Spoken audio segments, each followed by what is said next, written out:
Hello everyone and welcome. Thank you all for joining us for the inaugural event of the Young Folklorist Talk Series, organized by the Center for Folklore Studies and Research. Since its inception, the CFSR has been actively engaged in both academic and community-oriented initiatives, alongside providing financial support to grassroots cultural practitioners. The center has undertaken projects such as building digital archives of field recordings, organizing festivals like Birbhum's famous Rar Parab, and producing documentary films. On the academic front, the CFSR has sought to create a platform for dialogue and collaboration among scholars at different stages of their academic journeys. We have offered courses on subjects such as ethnomusicology, digital archives, and heritage studies, organized mentorship programs for undergraduate students, signed MOUs with colleges and universities across India to promote fieldwork-based folklore studies, and hosted a range of lecture series and academic discussions. We warmly encourage you to explore more of our works by visiting cfsr.org.in. The Young Folklorist Talk Series is our newest initiative designed to foster conversations among PhD scholars working in folklore studies, performance studies, and related disciplines. Through this series, we hope to create a space where emerging researchers can share their work, reflect on their methods, and engage with one another's ideas. It's therefore a pleasure to welcome you to the first lecture cum musical session of this series titled Who Resides in My Own Abode? A journey from self-discovery to self-reflexivity of a Baul scholar. Our speaker today is Akash Banerjee. Akash is a third year PhD student at the School of Liberal Arts, IIT Jodhpur. His research examines the caring practices of the Baul tradition through the lens of sensory anthropology. He completed his master's by research in the Department of Humanities and Social Science at IIT Bombay, specializing in the human sciences, where he was also awarded the Institute's Silver Medal as the most outstanding student of the batch. He also holds a master's in English language and literature from the University of Calcutta with a specialization in post-colonial literature and comparative Indian language and literature. Alongside his academic work, Akash is an accomplished singer and musician from West Bengal. He is proficient in several Bengali folk instruments, including Dotora and Dupti. He has previously delivered invited talks and performances, including Bahirana, a Bangla folk music performance and demonstration organized by the Center of Indian Languages at JNU, and Mysticism and Masculinity, Relearning the Alphabets of Manliness from the Baul Philosophy, organized by the HSS PhD Forum at IIIT Guwahati. We are delighted to have you with us, Akash. Very warm welcome. Without further ado, the floor is now yours for the next 30 to 35 minutes. Thanks a lot, Spandita. It has been a privilege to be connected with CFSR in whatever capacity I could. I mean, I'm so glad that this lecture series, this talk series could be inaugurated by my talk. I mean, this is a very good fortune of mine. So let's begin this talk without any further ado. So the title of my talk is Who Resides in My Own Abode? A Journey from Self-Discovery to Self-Reflexivity of a Baul Scholar. So in this brief narrative of mine, what you'll expect are hereby. So I'll introduce the whole concept of Baul very briefly.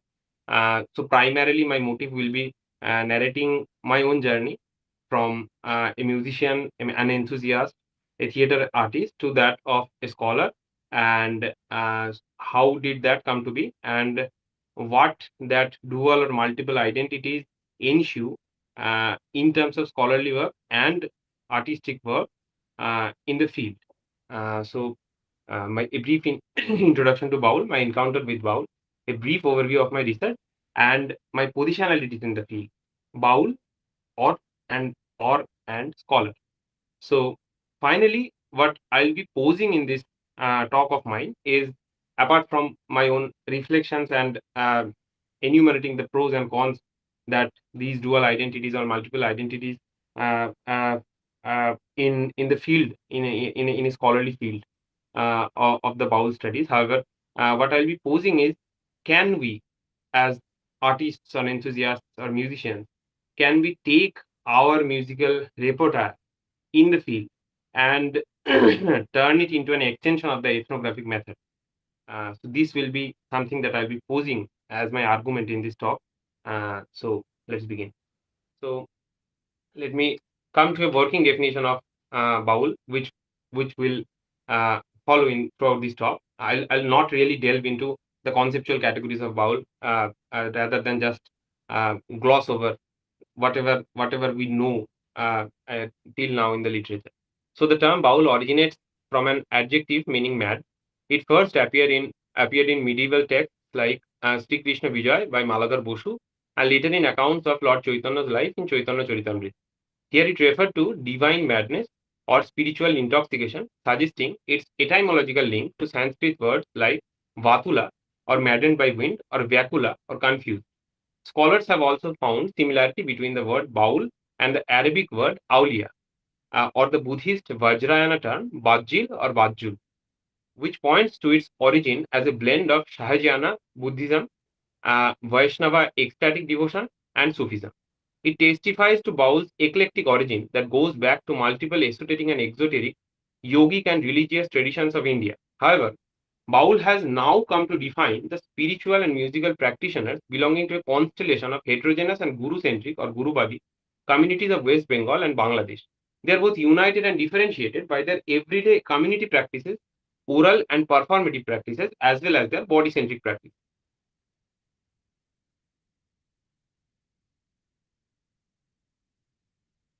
So their everyday community practices include taking care of each other, taking care of the ashram, serving the head or the founders or gurus or goshais of the community, cooking and serving meals to the people within the community. It also involves going to Madhupuri, where they travel around the village begging to sustain their ashram and its occupants. All this embodied labor or service out of love and care comes under the idea of seva, which aligns the Baul to the Vaishnava sect and its emphasis on selfless love and service. The oral practices are characterized by unique ways of encoding and decoding metaphors in songs, which convey their secretive bodily practices. Their oral and performative practices include individual and collective musical exercises within the communities, as well as occasional public musical performance, similar to the Sufi, Darweshi, and Kabirpanthi tradition. Their public and moderate body-centric discipline or Deha sadhana, such as breath control, semen retention, bring them within the fold of Shaiva and yogic sects like the Natha Pantha and the Vajrayana Buddhism. While extreme and secretive practices such as the consumption of semen, urine, menstrual blood, and feces, or Char Chandra Veda, and the Yugala sadhana or the erotic practices between the male and female Baul point to their tantric and Shakta origin. Despite being termed as non-institutionalized, heterodox, subversive, and unacceptable to the established religious norms, the Bauls believe that such practices or sadhana, under the guidance of an appropriate preceptor or Manush Guru, are necessary to prepare their mind and body to be united with or within their man of heart or the Muner Man. So this was all. So this is one of the Bauls that I encountered. I could not ask his name. It was back in 2024. So this is the typical stereotypical image of the Baul that you would get. You'll see. However, there are so many controversies if we can call such an attire to be associated with the Baul or not. But this is how the Bauls are perceived largely. So let me begin with my journey towards this whole notion of Baul and the scholarship of Baul.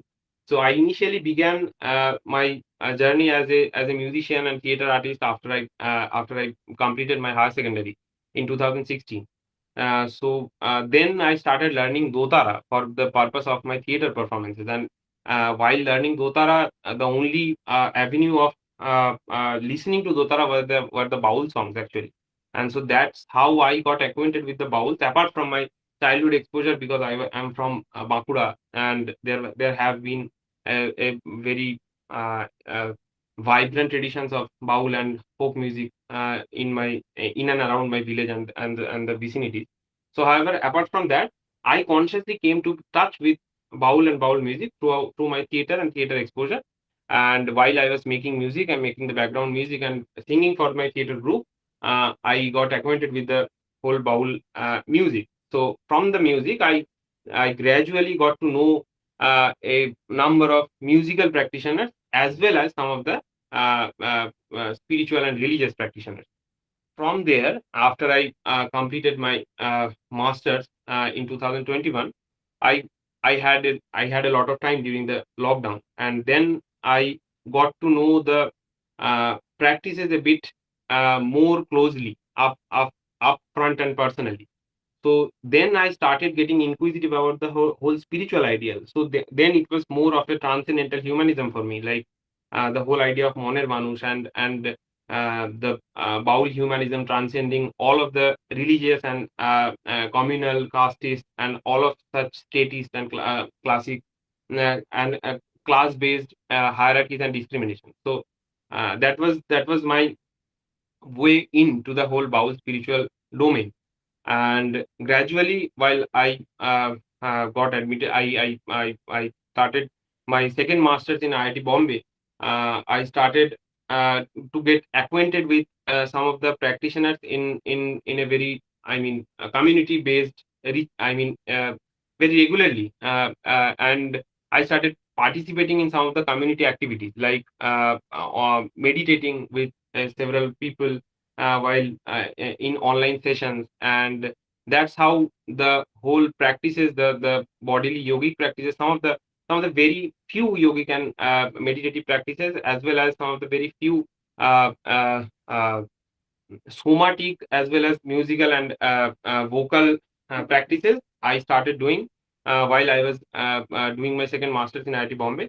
And then I got really enthusiastic about turning into a Baul altogether. And I was seriously contemplating of leaving all of my studies and chucking all those up for to take up this spiritual journey and this religious journey as a whole, and the soul as the soul journey of my life. However, uh, uh, a grand disillusionment was awaiting me, because till then the communities that I was associated with and the gurus that I came under, so that somehow did not turn up well for me, because uh, after traveling a significant path in the Gyan Marg, as they say, or the scholarly or the academic world, you really can't let go of your intellectual pursuits altogether at the drop of a hat. And that's what the Baul and the spiritual gurus expect of. And after I understood that, it became really hard for me to root for that life, which and that spiritual path, which did not really care for the years and years of service and the dedication and the hard work that I had given in my scholarly pursuit. Although my musical pursuits were continuing parallelly while being in IIT Bombay, I was continuously practicing and performing there, as well as when I was coming home, as well as multiple places. However, after that disillusionment, I started reading about the whole Baul philosophy, right? So when you so this is the usual glorification that the oral cultures have, that there is this whole idea of egalitarianism and a general sweeping idea of humanism, which actually considers to be, which actually seems to be all encompassing and all pervasive. However, that was not the case, because me being an intellectually adept being with a significant academic background, was not really welcome in the whole Baul tradition by any of the gurus that I met. So they said that you have to renounce all of your studies, all of your whatever intellectual pursuits that you have, and you have to be away from books and everything for a significant amount of time, several years at least, in order to be initiated under my tutelage. So after that, I started reading about Baul, because I had to know if that was the case, that was really the case. What was the Baul philosophy made of? How was it constituted? What was its history? Was not there any sort of intellectual enrichment there? Was not there any intellectual pursuits which are granted? So that's how I got into the Baul academia per se, and started my PhD journey at IIT Jodhpur, where I'm doing my PhD work on the caring aspects as well as the lack of care in the Baul community. I'll elaborate it later.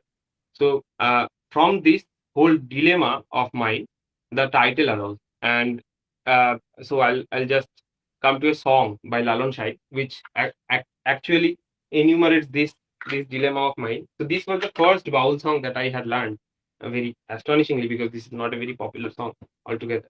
So I translate while I sing, but this time you have the translations and transliterations on your screen. So help yourself.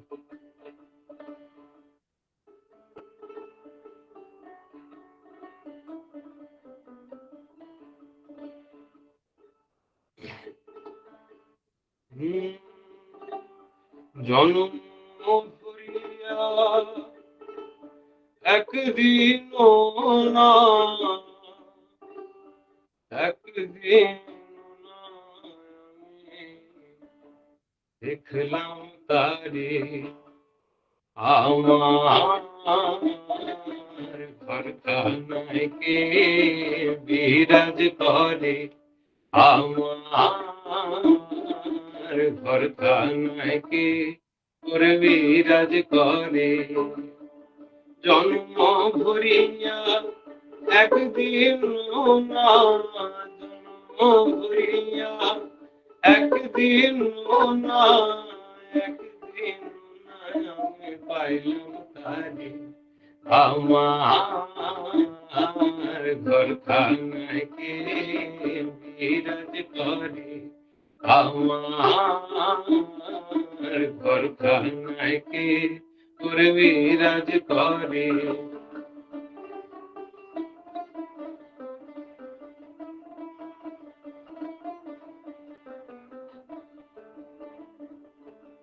ও নড়ে চড়ে ঈশান কোণে দেখতে পাইনে নয়নে নড়ে চড়ে ঈশান কোণে দেখতে পাইনে নয়নে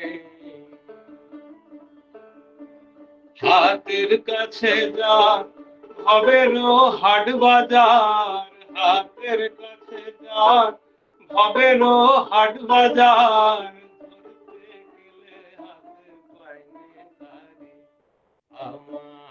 আমার ঘরখানায় কে বিরাজ করে আমার ঘরখানায় কে করে বিরাজ করে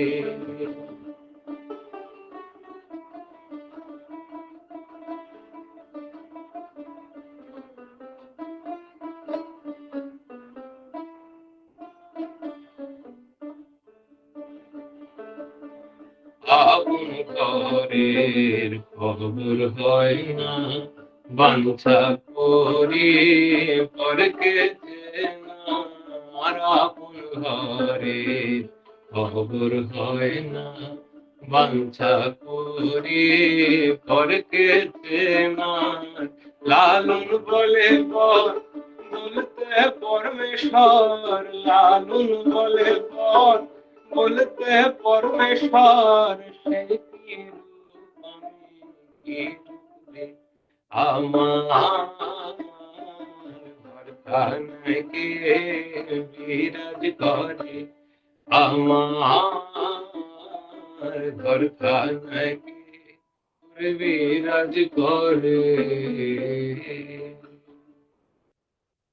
Yeah, so this definitely is the epitome of my journey till now. So, from someone who started this journey of self-discovery, of of trying to understand who am I through the spiritual path, I ended up being reconciled with this identity of scholar, which entails a tremendous rigor in contemplating on how do you negotiate with those identities in the field. So that self-reflexivity. So now a brief overview of my research. So what I seek to do is I seek to uh, observe and understand the everyday community cultural yogic practices of the Bauls rather than the secretive and erotic practices, which has been studied significantly and I mean has been oversaturated in the scholarly work. So my study is on the everyday practices of the Baul, where I try to understand how care and the lack of it is fostered, taught, embodied, and administered through those practices. So my field is the Baul communities in Nodia, Bankura, Birbhum, and North 24 Parganas. My methodology is sensory ethnography. So it is a bit different from the conventional ethnographic methods, which include participant observation, structured and unstructured interviews, focus group discussions, audiovisual documentations of the participants in their everyday life. So sensory ethnographic methods adds to the existing ethnographic methods and tweaks them a bit. So I position my own sensory body within the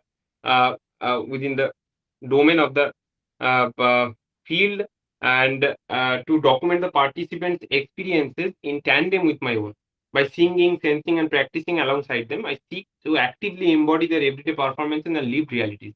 So I seek to employ singing as a method, where I put forth my musical interactions and participations as a method of knowing and embodying the ontological and epistemological conditions of the field. I'll elaborate on this later. So this is one of my one of the images that I gathered from my field work. So I went to Nudia Kurimpur. This is the old man sitting between all of these people. At the center is Roman Boirago. So at his akhada, there was this festival called Bhakta Anando on the Pancham Dol. So there I went and apart from that, I also visited a lot of places. So this is one of the vignettes of my fieldwork. So my position like this in the field, and so initially, as I said that how many or who does reside in inside me was a real question that I was dwelling upon.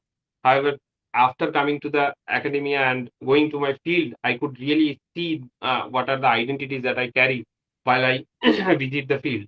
So as a musician, singer, participant, I usually get a very privileged access to the like an insider. So people usually welcome me. They talk to me about all sorts of things, and I don't have to push. I don't have to nudge them to anywhere. They just blabber because they do not really consider me as a researcher. They only consider me as a musician and a fellow Baul enthusiast who also is aware of some of their esoteric practices.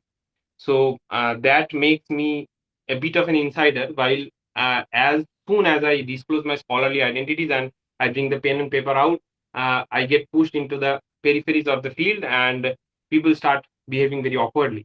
So I have to maintain I have to balance between both of these identities very tactfully. So uh, what do I do? What do I do to not being and to not for not becoming too engrossed in the field as a musician, which can be very exhaustive, can be very tiresome. I can vouch because I have played my dotara and sung for 12, 14 hours straight without having any break, and my hands were about to fall off by from pain. So that is not the ideal situation for a scholar to document his work after that hectic day work of a day. So how do you dissociate yourself? How do you manage? So what do I do? So while I am being part of that musical repertoire in every place that I go, I try to engage myself in the less tiring musical work. Like I don't really play the dotara if there is a dotara player who is there, who is professionally dotara player, or who is not a scholar, who does not have anything other to do. So there I play something else, which gives me a lot of time to think, contemplate. I play the mondira, I play the konjani, I play the dubki, which actually lets me think and concentrate and listen to other things. Apart from that, what do I do when people actually think me of their own and start offering me marijuana, ganja, and all these intoxicants? So what do? I dress up in my urban clothes. I dress up in a more in a more unconventional manner in the Baul tradition. So people really they have a jarring effect. That dress, it has a jarring effect, because the whole Baul tradition, it actually acts on what you pose to be. So the whole idea of bhek is very important there.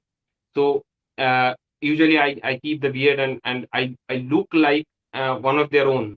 But if I dress like an other, quote unquote, they feel a bit hesitant to force me or insist me into doing things which I don't really like, or which would be harmful to my studies and my scholarly work. So apart from that, what I do is that in order, I mean, this is something that I guess all of the field workers do, that I disclose my identity at the very onset. However, because I'm a musician, they do not really care about my identity.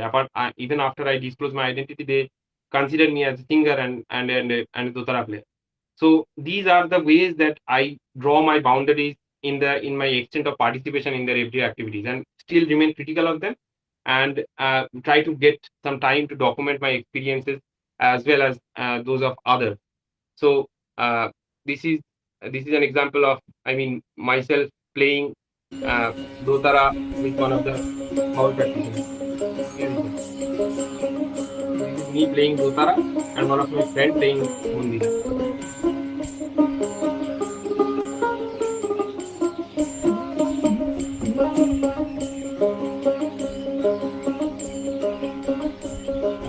জলে রে জলে, অন্তর জলে রে জলে, বুকের ভিতর অন্তর আমার জলে, বুকের ভিতর অন্তর আমার জলে, অন্তর জলে রে জলে, অন্তর জলে রে জলে, বুকের ভিতর অন্তর আমার জলে।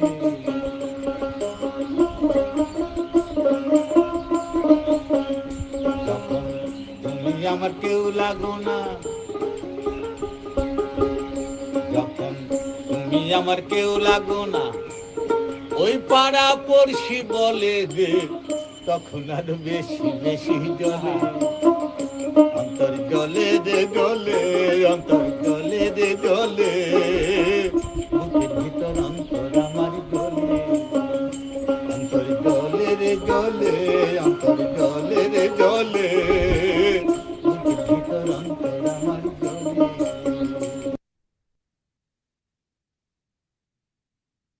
Yeah, so this was an example that how do I mean immerse myself in the musical experiences in the field. So now coming to my idea that I'm supposed to pose in this talk is how I consider singing as a method. So this is something that that is the crux of this talk, according to me. So singing as a method. So I have divided my basic arguments into 6 different sub points. So let me come to that. So sensory ethnography versus ocular centric spectatorship. In framing my methodology around sensory ethnography, I intentionally choose to tweak and expand upon conventional methods like interviews and focus group discussion. I want to move past traditional participant observation, which has historically relied on ocular-centric visual and textual framework that cast the researcher as a disembodied distant spectator extracting knowledge from the field. As Carola Loria argues in her 2022 article, Sonic Matters, Singing as Method and Epistemology of Singing Across Bengali Esoteric Lineages, modern academia has historically marginalized songs and singing as serious forms of knowledge. The Western epistemic hierarchy, which privileges the visual and the textual over the oral and the sonic, became a crucial tool of colonial and neo-colonial epistemic hegemony, imposing visual media onto the oral and oral communities of South and Southeast Asia. Singing as a method directly challenges this ocular-centric and scriptist model by foregrounding sounded knowledge, embodied experience, and ensounded communication as valid epistemic practices. Instead of merely looking at the different Baul ashrams, lineages, and individuals I visit, I step directly into the thick of their everyday life, rituals, and performances as a fellow feeler. I put my own flesh and blood body forward as a sensory instrument to capture the somatic impulses, triggers, and responses that my cohabitants are experiencing in the shared space and time. Now coming embodied listening and acoustic receptivity. Because I am researching a deeply oral and musical tradition, I focus heavily on embodied listening. And for me, this means listening is not just through linguistic utterances or structured musical notes, but also tuning my ears to pre-linguistic sounds, non-reflexive vocalization, and the ambient noises to the field to understand how they physically impact our bodies. I use my own musical background to train my sonorous body, mapping how daily singing and listening practices expand my capacity to receive sound. I want to see how deeply this practice of listening becomes physically embodied, helping me recognize pre-reflexive sonic impulses both in myself as well in the bowels, so I can engage with them in a more meaningful and visceral manner. Placing my own sonorous body within the epistemic field through my own practice of singing, listening, and observing responses to my performance leads to a more ethical and deeper engagement with worlds of knowing, being, and becoming about. So this is an example of how that ensounded communication and oral uniformity happens in these musical gatherings, both intimate and public. So this is one of the examples that I have foregrounded. So this is from Joydever Mela in January 2026. This is the Moner Manuj Ashram. Here you can see Reena Das Baul. She is Reena Das Baul, Maki Kazumi, as well as Parvati Ma, who are the three probably the most famous female bowls of contemporary time, and how the whole ambience becomes uniform in both oral and oral existence. So this is a very interesting thing that I also observed in my research, and I'll further try to examine it in my further research work. So this is something that they call bhav, the affective emotional mood of the collective. So everybody tunes into a particular oral and oral frequency. So this is something that is very interesting. So now coming to the third point, the synesthetic mesh of Baul everyday care. To truly understand how the Baul community harbors care and transforms it into everyday habits, I must recognize that listening is never an isolated act. It is viscerally bound to singing, touch, and gustatory practices. I participate directly in these enmeshed habits to understand how they are learned, celebrated, and passed on. This requires me to engage in their collective and individual riyas, the musical practice, under the guidance of a Baul guru, to study how specific notes resonate with the subtler inner body mapping and how each pitch acts on a physical center. So there are 6 chakras in the body, as you can know. So as they say, and there is a 7th one also. So they say that the 7 Shuddha notes, the 7 pure notes, are associated with the 6 chakras. The Tha from the Muladhara to the other upper octave Tha to the Sahasrara. So that is how they practice actually. I have been part of these Riyaz practices, although I could not really figure out what was happening, but that was a very intense training that they do every day. So by stepping into the sensory mesh, I study the bowls not as a fixed abstract group, but as a dynamic living community, a sampradaya that is constantly being created, dismantled, and recreated through shared visceral practices. So so they also use music in multiple other ways also. So there are other senses involved.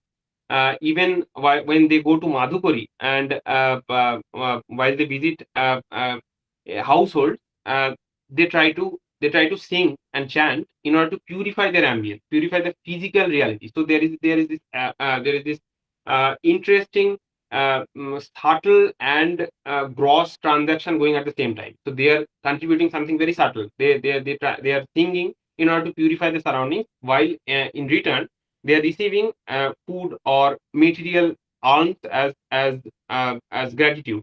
So the same thing happens when they sit for seva, sadhu seva, where they eat. They purify the food with a song by singing and chanting a song. So there is this very common song that they chant, which I have seen and I have heard at different Baul gatherings and sadhu seva.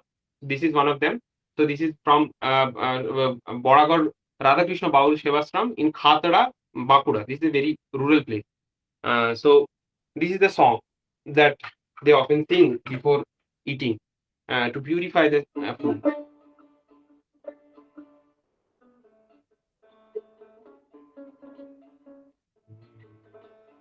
Jamuna কুলীন কেশে ঘাট বংশী কঠোরে, যমুনা কুলীন কেশে ঘাট বংশী কঠোরে, নিরে ফিরে বিহারয়ে রং নীলম কঠোরে, নিরে তীরে বিহারয়ে রং নীলম কঠোরে, যদি লুটতে পারো রে,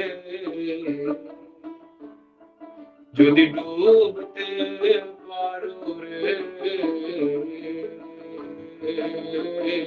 রাধা কুণ্ডে মারো ডুব, শ্যাম কুণ্ডে উঠো রে, রাধা কুণ্ডে মারো ডুব, শ্যাম কুণ্ডে উঠো রে, যমুনা কুলীন কেশে ঘাট বংশী কঠোরে, যমুনা কুলীন কেশে ঘাট বংশী কঠোরে, নিরে তীরে বিহারয়ে রং নীলম কঠোরে, নিরে তীরে বিহারয়ে রং নীলম কঠোরে, যদি লুটতে পারো রে, যদি লুটতে পারো রে, রাধা কুণ্ডে মারো ডুব, শ্যাম কুণ্ডে উঠো রে, সাধু সঙ্গে মহারঙ্গে মহাপ্রসাদ লুটো রে, সাধু সঙ্গে মহারঙ্গে মহাপ্রসাদ লুটো রে. So this is a song that they use to purify the food before they eat. So I thought that it would be interesting to recreate that. So now coming to the fourth point, reclaiming the materiality of the living song. A major limitation of the previous Baul scholarship is that researchers have often reduced songs to dry textual artifacts, focusing strictly on semantic content and intellectualizing esoteric, erotic, or symbolic meaning. While they became well versed in the words, they completely missed the physical, material, and affective dimensions of these songs on the bodies of the performers and the listener. By singing alongside the bowls, I seek to reclaim the mool bostu, or the core substance of the song, by experiencing how it's performed physically, transforms my own body. I look at the absolute materiality of the music, the physical strain of the breathwork, the somatic pull of the tune, the weight of the pauses, the live accompaniment of the instruments, and the silence that follows. So now coming to the penultimate point, the singing as a method of epistemic exchange. Singing is the heartbeat of my methodology because songs are the primary medium for Gyan Vinimay, or the transaction of wisdom, and the gnosis within this community. Rather than pedantic intellectualized information or panditya, I approach it as a way of understanding the embodied dimensions of the singer practitioner's body. Within this framework, singing is a way of knowing and being in a tradition where songs function as currencies or citations, and authority lies entirely in the capacity to know, embody, understand, and sing those songs. Singing as sadhana is not confined to the individual; it is transferable and transformative, producing an ethical togetherness through bhav that effaces the boundaries between the self and the other. By using my own voice in the field, I can participate as an affective public, where the communal performance and public memory unite us in a shared state of emotion and mood. So while talking about music as a form of sadhana, another song comes to mind. I'm sorry, Spandita, I'm taking a bit too longer, but I guess it will be over in 5 minutes more. So this is a song that comes to mind when you talk about music as a form of sadhana.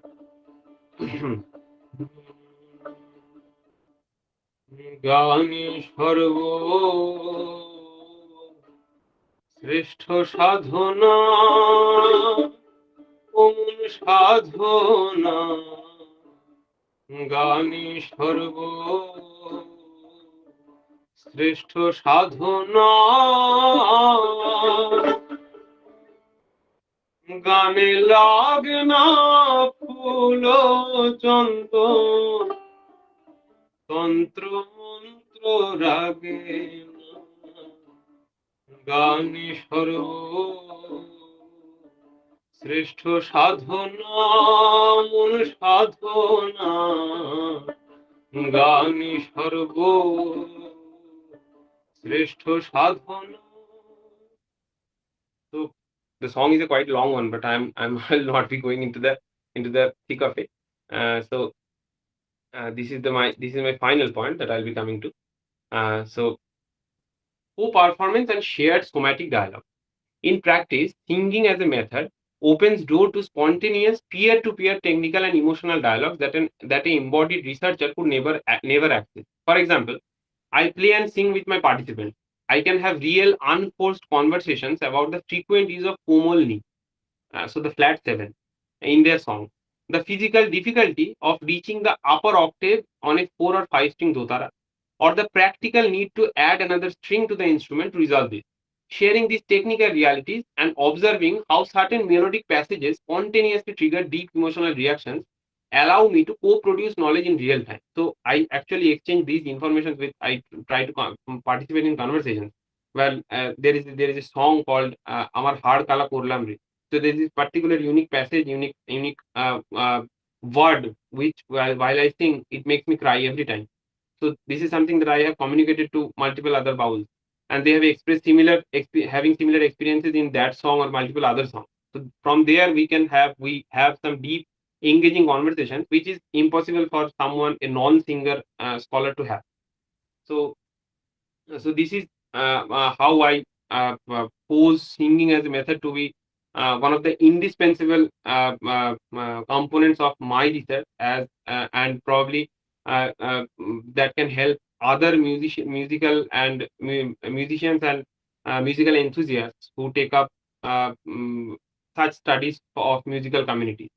So I'll end my presentation with a song which actually inspired me in taking up this singing as a method, because this is what made me realize this is a song which I had heard like 7 or 8 years ago, and since then it has become a very integral part of both my life and my scholarly work. So this is a song where Shah Abdul Karim, one of the most prominent bowls of our generation and the previous generation, talks about singing as a way of forming a community, forming a meaningful relationship, meaningful friendship, and the way of expressing love, and something which is so indispensable for an individual to survive, that the singer cannot even survive without singing, and he becomes mad like. So this is how I'll end my presentation, because it resonates with me.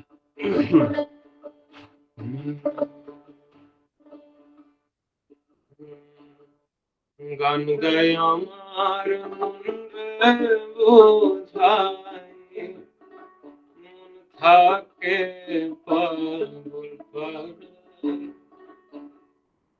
গান গায় আমার মন রে বোঝায়, মন থাকে পাগল পাড়ায়। কিছু চাই না মনে গান ছাড়া, গান ছাড়া আর কিছু চাই না মনে গান ছাড়া।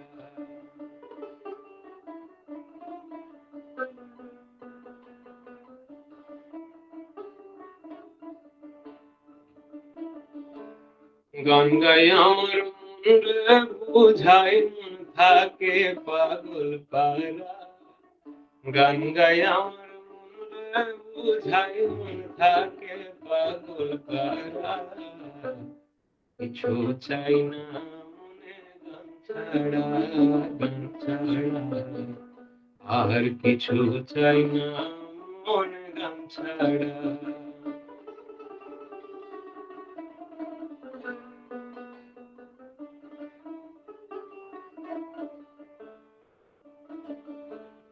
গান আমার জপমালা গানে খুলে প্রেমের তালা গান আমার জপমালা গান আমার জপমালা গানে খুলে প্রেমের তালা প্রাণ বন্ধু চিকন কালা অন্তরে দেয় সারা প্রাণ বন্ধু চিকন কালায় অন্তরে দেয় সারা কিছু চাই না মনে গান ছাড়া আর কিছু চাই না মনে গান ছাড়া গান গাই আমার মনে বুঝাই মন থাকে পাগল পারা গান গাই আমার মনে বুঝাই মন থাকে পাগল পারা কিছু চাই না মনে গান ছাড়া আর কিছু চাই না মনে গান ছাড়া আর কিছু চাই না মনে গান ছাড়া Jai Guru. Thanks for all. And thanks for listening to you all. So this is how I'll end my presentation. Thank you, Akash. It was fascinating. It was not just a talk, it literally did something to us. So music moves us, and you have literally moved the listeners, the audience. It was not just a presentation with dry slides and words, but also the affective or synesthetic aspect that you were speaking about has come up very well through the presentation itself. And in terms of content also, I feel you have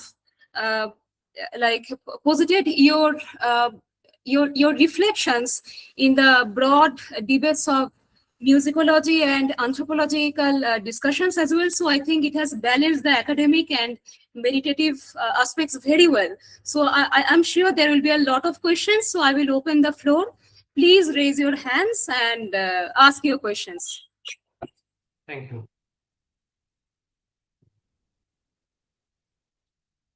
Yes, please, Abhirami. Hello, am I audible? Yes, you are.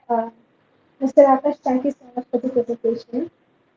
This was a completely different take in terms of understanding how, both as a practitioner and a researcher, you're looking at the same art form. And I was just curious, like, if I were in your position, there would be chances where my personal bias comes into certain decisions I'll be taking when working on this research. So if at all you had any moments like that, how did you navigate that? It would be helpful if you could share a bit about that. Yeah, thank you for the question. I mean, it's a very pertinent one. So this is something that I actually acknowledge at the very beginning of anything that I write or that I'll publish or something. That this is something that the ethnomusicologists as well as the anthropologists have been addressing for a long time. It's actually Indian social science as a discipline which still is fixated on this notion of objectivity. Although the West has actually moved away from that, they really consider, they really accept that being a researcher who is personally invested in a field, you will participate in producing what you are researching. So that is what subjective bias actually is all about. That what if you are making your research happen? So that will happen. That is something that I accept at the very onset of whatever I write. That this is what my identity does to my research. and it is not necessarily a bad thing, I guess, because the whole notion of objectivity has done such esoteric as well as musical and other marginal communities a large disservice. So it's time that we get some personally invested researchers into the field who actually will have their subjective opinions uh, affecting their own researches. So that is something that I believe. Thank you. That was helpful. Is there any other question? Please raise your hand.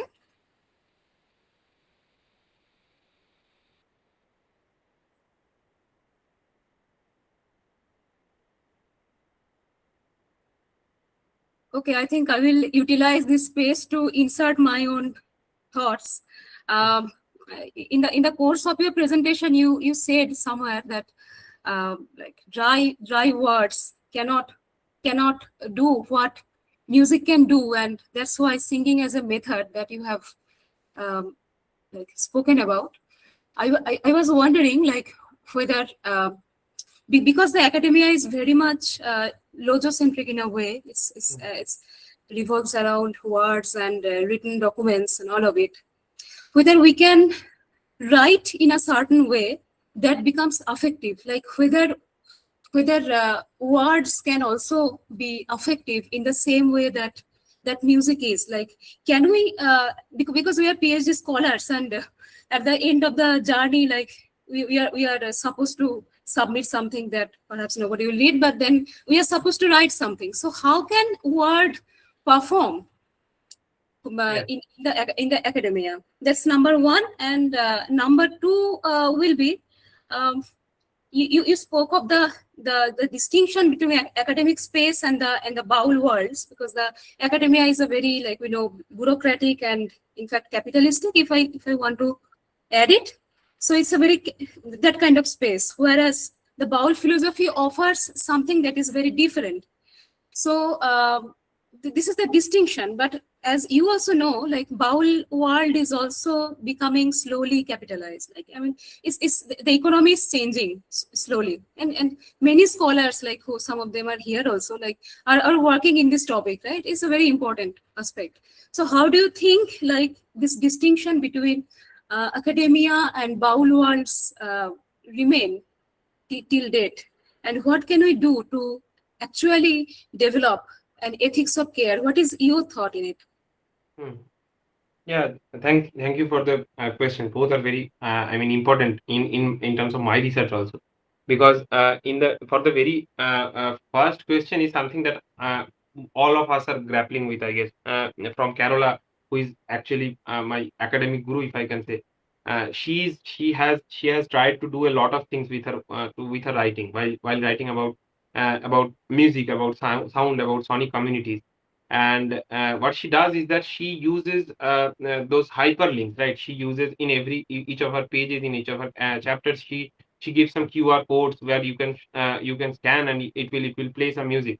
And apart from that, to make the words sing, or words feel, right? So that is another problem that all of us scholars face while writing academic writing. I mean, fictional writing you can use certain metaphors, certain symbols, and that will suffice. However, for academic writing, it is extremely difficult. It is extremely difficult to employ such metaphors that will transcend the reader from just a mere piece of paper to actually felt word. It's extremely difficult. That's why I guess it's necessary for the time present that we employ other media also, like you insert some pictures, some sound, some vignettes, some video links that will augment the experience of the reader. So that is how, I guess, I'll also try to do that in my thesis, as well as my written work.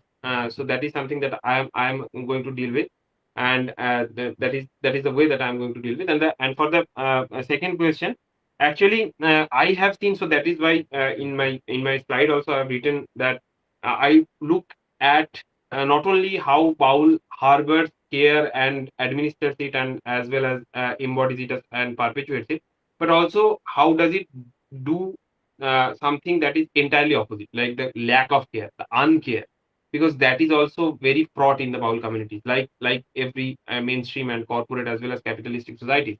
Baul is also fraught with hierarchies, discriminations, and internal feuds.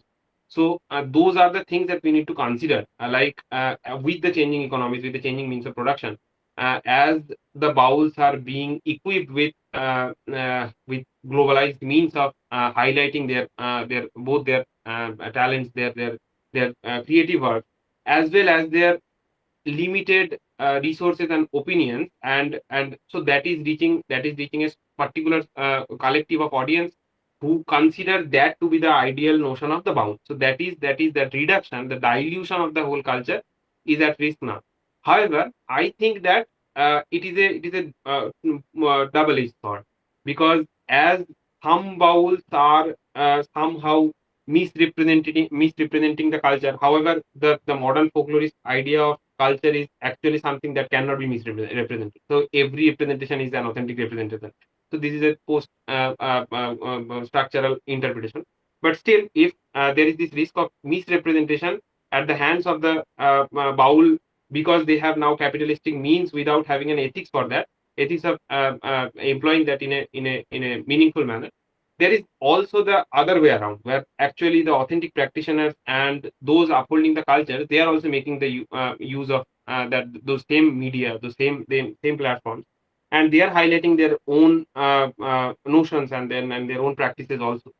So this is something that I guess we'll have to see how it pans out. I mean, as the multiple media, multiple new media, as well as the capitalistic uh, means of uh, uh, public appearances, they increase. How do these two or these multiple uh, sects and teams within the Baul community deal with that? And we'll have to see. I mean, I don't really know how it is going to happen, but it's for us scholars.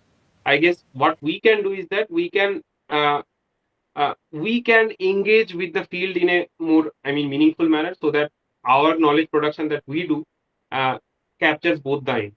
I mean, we don't limit ourselves to one particular representation. That's something that we can. Apart from that, I guess it's Yeah. difficult. Yeah. I hope this point itself will raise several questions. Please raise your hand. The floor is yours.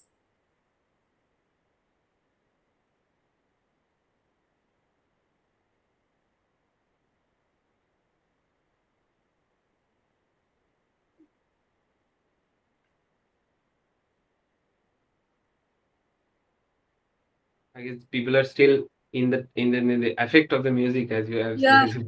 I also think, yeah.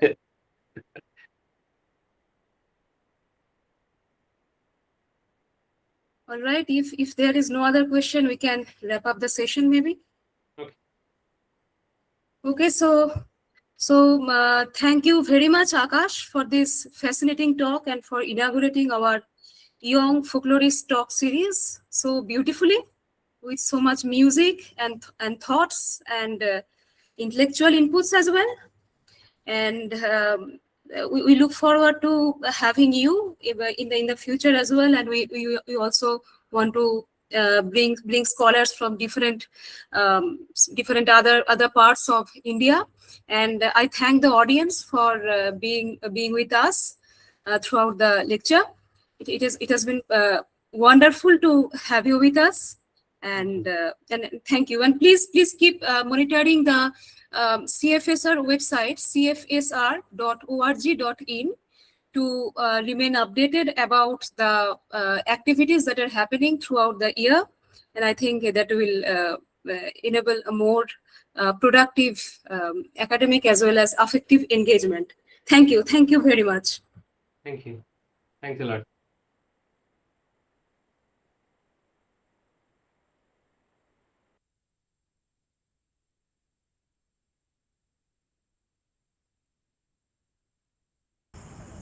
Spandita রেকর্ডিংটা off করো।